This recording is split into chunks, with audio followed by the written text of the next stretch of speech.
клуби футболи Коктоши ноҳияи Рӯдакӣ мавсими футболи соли 2020-ро таҳти роҳбарии мураббии нави худ Ҳаким Фузайлов оғоз кард. Ҳаким Фузайлов қаблан дастаи Истиқлоли Душанбе ва мунтахаби Тоҷикистонро машқ додааст. Футболбозони ноҳияи Рӯдакӣ дар майдони сеюми варзишгоҳи марказӣ тамрин мекунанд. Гурӯҳи эҷодии мо ба ин варзишгоҳ омада бо даста аз наздик шинос шуд. клуби футболи Коктош тайёриро ба мавсими соли 2020 аз 9 январ шурӯъ кард ва ҳоло дар ҳайати даста ба ғайр аз футболбозоне ки соли 2019 шарафи ин клубро ҳимоя карда буданд, боз бозигарони зиёде аз зери назари мураббиёни нав Ҳаким Фузайлов мегузаранд.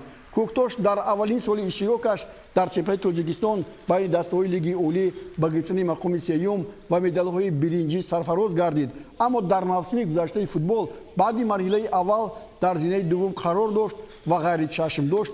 Бо омадани футболбозони зиёд дар давраи гузариш мавқеашро аз даст дод ва дар чемпионат зинаи шашумро ишғол кард.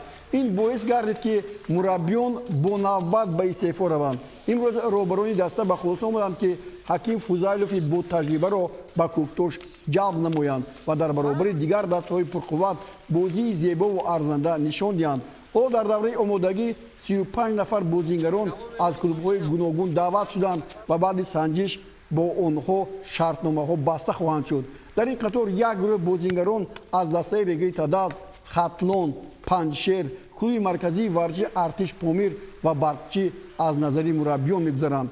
гурӯҳи футболбозон аз Сенегал низ рағбати дар ҳайати ин даста бозӣ карданро доранд. Сармураббии дастаи Коктош Ҳаким Фузайлов гуфт: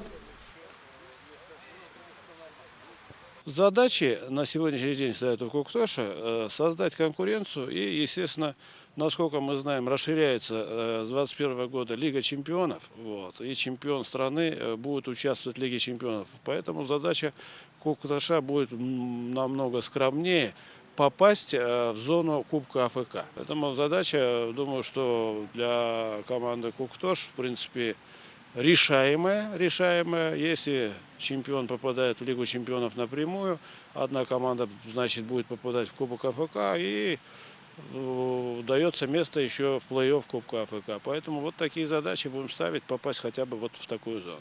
аз дастаи Коктош Амирҷон Сафаров ки мавсими соли гузашта дар Регаи Тадаз ҳам бозӣ карда буд, инчунин Муҳсин Абдуғафоров бо Кароматулло Саидов рафтаанд. дар машқҳо мо футболбозони намоён аз қабили Ҳикматулло Расулов, Оятулло Сафаров, Фирӯз Қараев, Эраҷ Раҷабов, Эҳсон Бобоев, Ишмаил Годсон, Шарафҷон Солеҳов, Тоҳир Малодӯстов ва чанди дигарро вохӯрдем ки нияти ба дастаи Коктош гузаштанро доранд.